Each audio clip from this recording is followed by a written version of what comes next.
मुझसे पूछे तो हमारा जो मेन फोकस है वो ओडीआई है और चैम्पियंस ट्रॉफ़ी है। इसमें अगर आप देखें तो आपको एक तसलसल भी नज़र आएगा, एक टीम के अंदर जो कंपोजिशन है वो भी एक सेटल होती हुई नज़र आएगी। जहाँ तक टी20 की बात है तो उसमें हमें पता है अभी 1 साल से ज़्यादा है टी20 के अंदर, आपको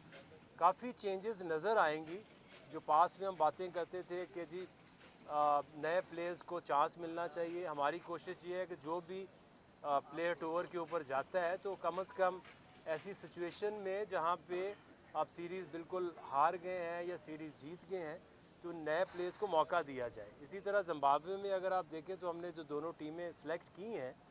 उसमें जो आपके मेन प्लेयर्स हैं उनको रेस्ट भी कराया गया है और एक मैसेज भी दिया गया है कि नए प्लेयर्स को कि आपको अपॉर्चुनिटी मिल रही है, इससे फ़ायदा उठाएं